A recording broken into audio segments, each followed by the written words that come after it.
let's talk about the calendar and the clock, and using this quantum memoir thought form as a cycle of change, a cycle of nature, using it as a clock or a calendar that will help you take your now moments and put them into projection so that you can see a larger picture through the baby steps, the turtle steps that you take to accomplish whatever purpose it is that you set for that thought form, that cycle of time, whether it be a day, a week, a month, or a moon phase, or a season, or a solar cycle. So there's a lot of different aspects of time that you can work with. And so let me show you where you can get this information before we get started. If you go to the Quantum Memoir website, this is the home page. There's going to be a little video there that kind of just gives you a brief overview about anything and everything. And then if you want to just go on the journey that will take you through all of the steps so that you can kind of become a master of the quantum memoir, you would go ahead and take that user experience. But at the very least, you want to take the starter course so you understand the 7 seed words and the energy pattern of waxing and waning that's built into this quantum memoir thought form. And then you'll see this thing here of the revolution of time. So we're going to go ahead and click more, learn more. And so what I do is I work with three different aspects of time. I work with a day cycle, a month cycle or a moon cycle, and then a solar cycle, or basically a year. And so I use these 3 different cycles and I overlap the concept and the energies. If you want to get the templates, as you see here, the one that I'm working with, you could take the lunar cycle course. It's for free and you'll get that template. And then I suspect that I'll have this solar cycle course completed for October 31st, but you could go ahead and subscribe and sign up for that now. And you can also do an apprenticeship with me where I basically do tutoring and I take you through a month cycle, a season cycle, or even a solar cycle. But of course, some of those are a little bit more limited in the amount of time that I have to offer. But let's just go ahead and go back and look at the revolution of time. I would like to articulate for you how I use this quantum memoir thought form as this guide or template to the revolution of time. And what's coming to my mind is I'm not really sure where to start because I'm not a teacher. I've just done this innately as my life has been unfolding, in front of my eyes. So this wasn't something that I thought up and created. It's just something that I started doing. And so I'm trying to sort out, how do I tell others what it is that I'm doing in a way that they would be able to digest and integrate information from it and then use it somehow to their own benefit, to their own favor, whether you use it like I do or you craft and mold it to some thought form that works for you. So what I'm about to share with you is just my perception of how I've interpreted the seasons, the changing of time, the wheel of time. And so what I'm going to do is I'm just going to articulate the code that's in here, and then hopefully that gives you some sort of inspiration on how you can find a consistent way to take steps towards meeting a goal or purpose. So let's go ahead and get started. What I'm thinking of is to share with you the kind of the smallest concept of time that we use in our modern day, which would be like the clock, the face of the clock. We have hours. So if we just look at this as a face of a clock, let's just go ahead and write in the number times so you have something to conceive what it is that I'm putting out, right? So if this was a clock, this would be 12 o'clock. And then this down here would be 6 o'clock. Right? Which would make this 3 o'clock. And then this over here, 9 o'clock. So if you imagined that this was the arms of my clock, this would tell me that it's 3 o'clock, right? If this is where I was in the lunar cycle, I would be at the first quarter. If this is where I was in the year, I would be at the spring equinox. And if this is where I'm at in my day, this is the dawn. So you could see how this 3 o'clock is the same as dawn energy, the same as the spring equinox, and the same energy as the first quarter when we're overlapping this concept of time into these fractions or pi sections of, a circle as a circumference. So then let's just digest that a little bit. Just let that sink in. This is a face clock, you know, of a clock. This is a dial. Can you see that?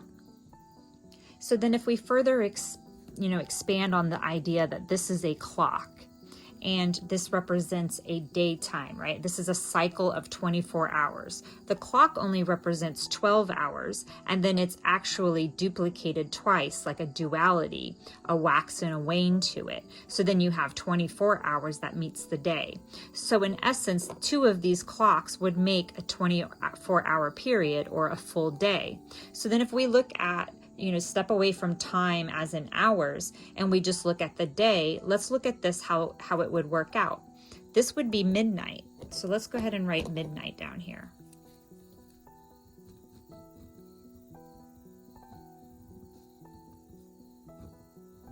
And I guess because I do tarot, I'm spelling night in a different way, even though it sounds the same.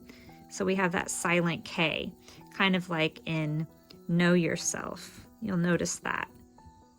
The K is just kind of silent.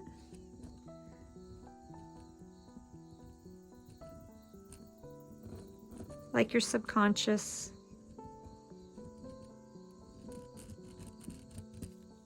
So if this is midnight, then this is going to be noon. This is midday, midnight. And so then this would be the dawn. This is that horizon line right here. And like we said, also the spring equinox.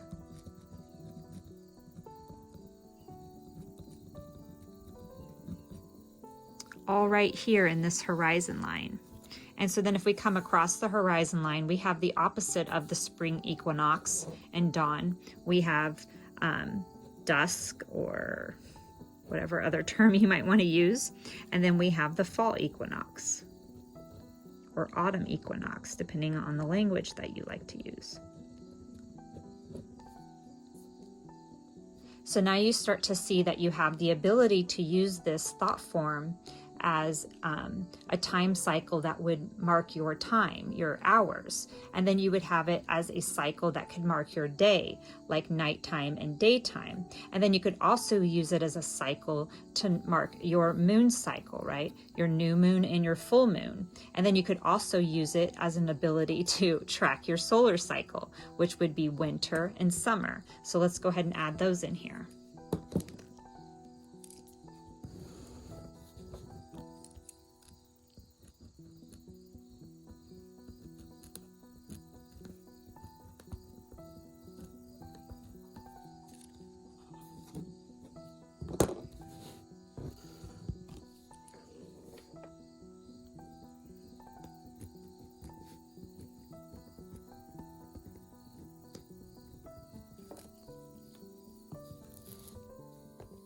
So what we have here, in a very literal sense, is a very flat piece of paper with static, lines on it, or circles or spheres on it, correct? There's no motion here. So I have to add the motion with my emotions, with my attention and my intention. So what I do is I represent that there's this fruit of life pattern, and there's many more spheres that go along with it. But these are the ones that I have seeded with specific energies that represent that time of the season.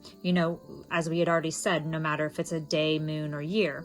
So what is coded behind that might not be obvious when you're actually doing the quantum memoir thought form, but becomes very obvious when you start using it as a cycle of time, is this waxing and waning of energies. Literally the waxing moon and the waning moon, the spring equinox and the fall equinox. This is the yang energy, the cultivation of what you're growing, and this is the yin energy. This is the harvest. This is the decay and reseeding of what it is that you'll be growing. So these two halves come together and they make that revolution. They make that evolution. That's where the motion comes from in this revolution of time thought form that I've created from the quantum memoir. So what might stand out most obvious to you, aside from the fruit of life pattern, is the yin yang. So let's go ahead and talk about the code of that yin yang symbol that's right there in the center. So no matter if you take this yin yang symbol and you put it in the purpose sphere, or you use it in this nucleus of the 7 seed words, or you put it in the whole larger sphere, there's still this concept that part of what you're doing to create or fulfill your purpose is going to be very masculine, yang, outward directed energy. And that at some point there's going to be a yin energy. You know, there's going to be a passive energy. There's going to be a receptive energy to what it is that you've been creating or cultivating. So that is, you know, demonstrated in sense by putting this yin yang symbol here, or the Tai Chi, as some of you might know it as. And if you want to learn more about that, like, go for it. Google it. There's all kinds of information about all of these things. I haven't come up with anything. All I've been doing is I've been doing my own research and my own experience and experiments, and I've been overlapping them. And then I see these similarities of how things work for me. So that's what's demonstrated right here, is very much that for me, time isn't months, you know, certain days in a calendar that's square and boxy. For me, what time is it's waxing and waning. It's yang and yin, or it's yin and yang. So then, like, let's get into that yin and yang of it, right? Let's get into the duality of this revolution of time. That seems exciting to me. Let's go for it. So let's imagine that there is a snake eating its tail here, correct? What I see happening now, as I've been practicing this for many moons and several years, several solar cycles, is that things begin in the dark. If you've taken the Fool's Journey or the Hero's Journey course that I have on the Quantum Memoir cycle or website, you'll see that that cycle begins in the darkness. He begins in the unknown. So that's very much represented in the new moon and in winter or midnight of the day. And so for me, when I start this revolution of time, I come up with my purpose, but then I've been starting down here. And what I've recognized through all of these cycles is that this snake eating its tail, this dust to dust, ash to ash kind of concept, is that things start in the darkness and then they return in the darkness. If you saw my tarot card for the day, I got the Death card, and it really brought this concept forward for me, and is kind of what inspired for me to make this video, which is that what I'm going to do is that I start my cycle of time in the initiate. I come from purpose, and then I initiate, and I work myself around here. If you see this yin yang thing, you see the masculine has just a little sliver right here. So I'm starting down here and I'm working my way up, you know, from this darkness. So if I actually have a, say this is the clock, right?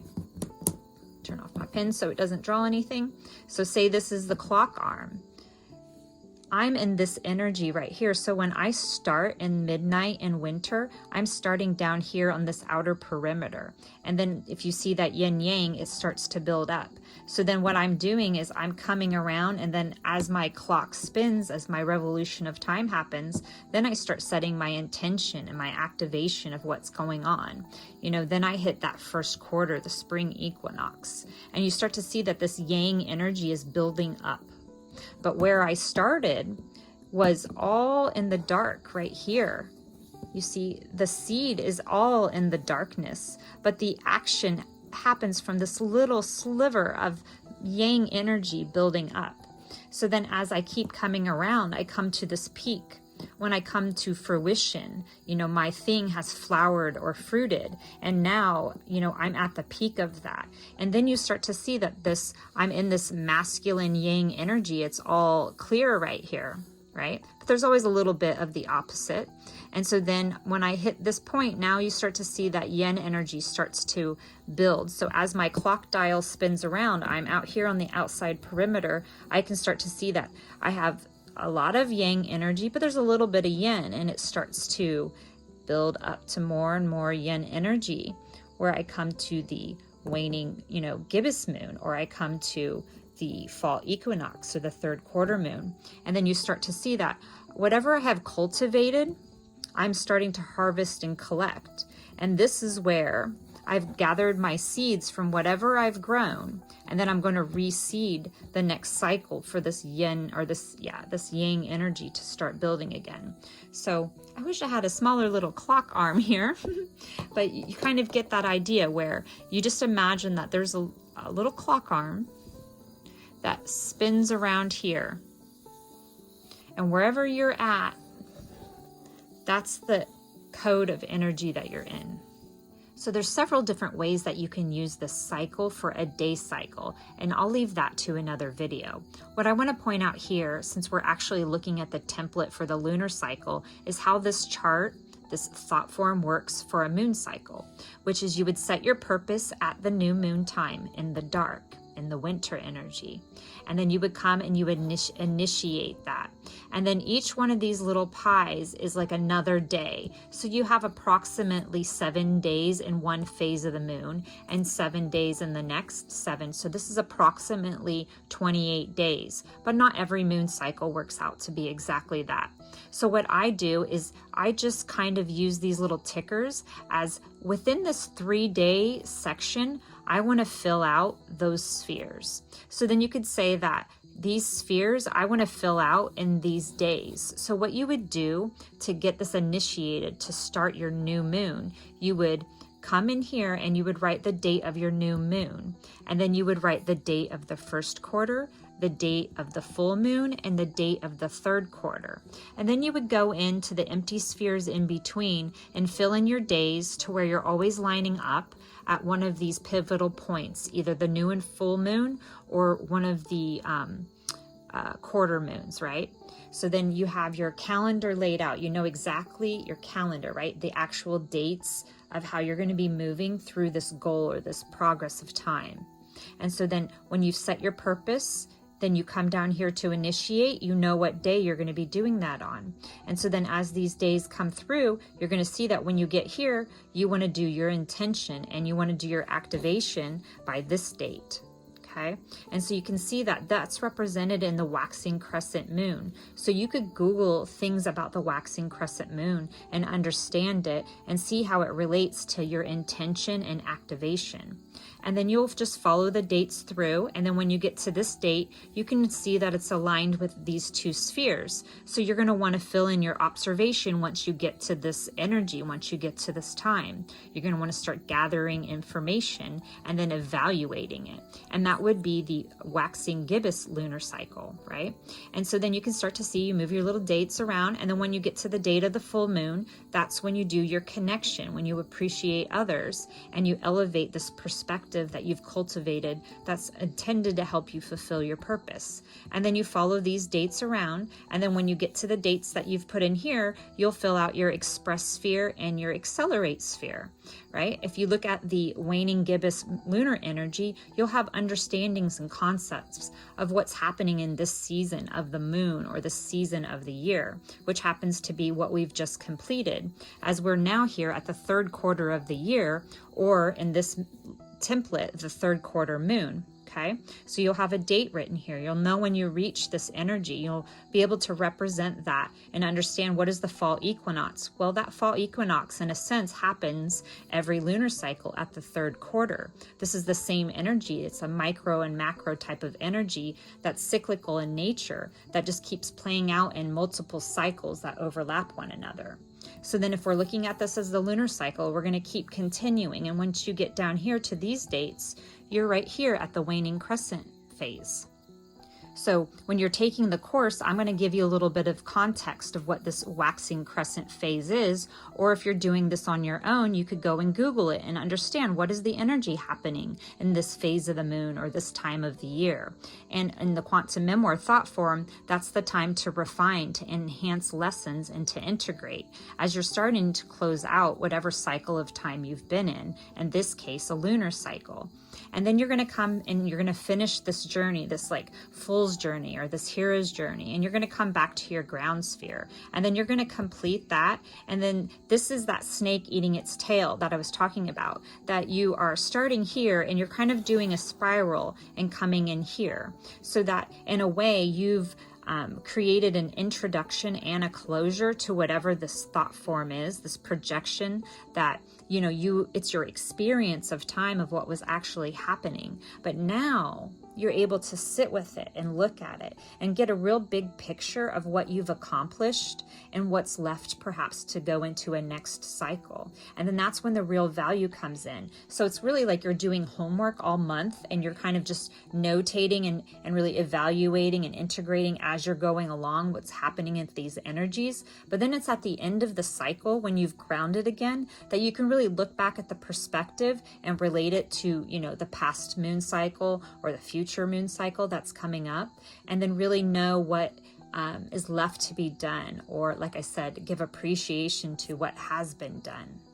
Because every step and action that we take in life is taking us on, you know, a hero's journey, a fool's journey. It's taking us on a path specifically somewhere. You're either doing that unintentionally, maybe perhaps through habits of what you've been taught, or you're doing it intentionally by what you're intuiting yourself. So I'm hoping that this would help you pull those intuitive ideas, those like heartfelt dreams and wishes and desires that you would put into a purpose, and then use the energy of nature, you know, the actual discipline and consistency of a practice that will help you take the steps necessary to fulfill that purpose. And that's basically what I've been doing with this revolution of time, all of these cycles playing together, so that I could live a better life than what I was living, because I recognized that what I was given wasn't really what I wanted. It was what I was taught, and I was just habitually playing it out. Once I realized that I didn't like the results that I was getting, I started to take, you know, mastery over my actions and started directing them in a more intentional way, because I was observing what was going on. And so through this expression, I've really been able to ground myself and make major, you know, progress in my life, the most growth in an exponential way that I've done, you know, all of my life. So I'm hoping that I can imbue that force and that energy, you know, forward for you to do something that's going to make you happy, that's going to make you well, and that it's going to create ripples and changes, you know, out in your outer world, because then my goal is met. Then I've actually inspired the revolution of time, right? That's the whole point, I suppose. So, all right. Well, thanks for watching. And if you want to learn more, just go to the quantummemoir.com website and check out the Revolution of Time section that's on the homepage, or go to the courses and go directly to this lunar cycle template, print it out, and get started this new moon.